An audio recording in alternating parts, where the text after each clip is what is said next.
આપ જોઈ રહ્યા છો સ્પાર્ક ટુડે ન્યૂઝ। મહત્વની અપડેટ જંબુસરથી સામે આવી છે। મગણાદ ગામની ગૌચર જમીન બચાવાશે। હાઈકોર્ટનો ભરૂચ કલેક્ટરને કડક આદેશ આપવામાં આવ્યો છે। ભરૂચ જિલ્લાના જંબુસર તાલુકાના મગણાદ ગામની ગૌચર જમીન વેસ્ટ મેનેજમેન્ટ પ્લાન્ટ માટે રસ્તા તરીકે ગેરકાયદેસર વપરાઈ રહી હોવાને મામલે ગુજરાત હાઈકોર્ટે 12મી તારીખના રોજ એક મહત્વપૂર્ણ નિર્ણય આપ્યો છે। મુખ્ય ન્યાયમૂર્તિ સુનિતા અગ્રવાલ તથા ન્યાયમૂર્તિ ડીએન રેની દ્વિખંડ પીઠે કલેક્ટર ભરૂચને તાત્કાલિક તપાસ કરવાના આદેશ આપ્યા છે। સાથે જ કંપનીને ગૌચર જમીનનો રસ્તા તરીકે ઉપયોગ કરવાથી તરત જ રોકવા માટે કલેક્ટરને સૂચના પણ આપવામાં આવી છે। હવે મંગળાદ ગામે સેફ એન્વાયરો કંપની છે જે 2021થી વેસ્ટનું કામ કરે છે।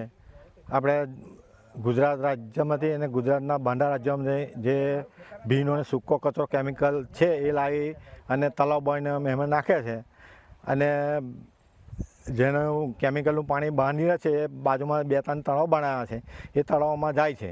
હવે ચોમાસા જેવી ઋતુમાં વરસાદ થવાથી એમનું તળાવ 5, 6, 7 તારીખમાં તૂટી ગઈને આ વખત વરસાદ વધારે પડવાથી રેલનું પાણી ગામમાં ઘૂસ્યું તો કાંચ મારફતે નદીમાં ગામ તરફ આવતું પાણી આખા ગામમાં લાલ પાણી ફેલાઈ ગયું હતું, જેથી લોકોને હાથ પગે ચેર આવે છે અને લગભગ અંદાજે 10 તો કેન્સરના કેસ અમારા ગામમાં ખલાસ થઈ જાય છે। હાલમાં 1-2 ચાલુ છે।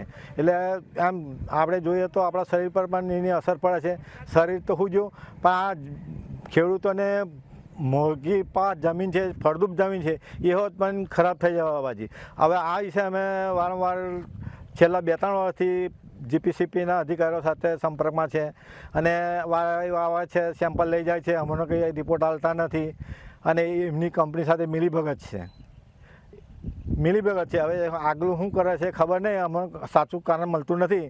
એક વખત એમને ક્લોઝર આપી હતી, ત્યાર પછી કંપનીનું પાણી પાછું અમને 5-6 તારીખમાં તળાવ ફાટી ગયો, આખા ગામમાં ફર્યું, ખેતીની જમીન વેસ્ટ, ખેડૂતોના પાક નિષ્ફળ થઈ ગયા અને ખેડૂતોને એ લોકો કંઈ વળતર આપતા નથી। તો ખેડૂતોને નમ્ર પડે છે કે આ કંપનીનો જે રેશિયો છે 10 કિલોમીટર હવાનું પ્રદૂષણ થાય છે, તો 10 કિલોમીટર સુધીના ખેડૂતોને વળતર આપવું જોઈએ, નહીં તો કંપની બંધ થવી જોઈએ કોઈ બી સંજોગોમાં। અમારે 2 વર્ષથી આ કંપની સાથે લડત ચાલે છે અને અમારે કલેક્ટર સાહેબનો નામંજૂર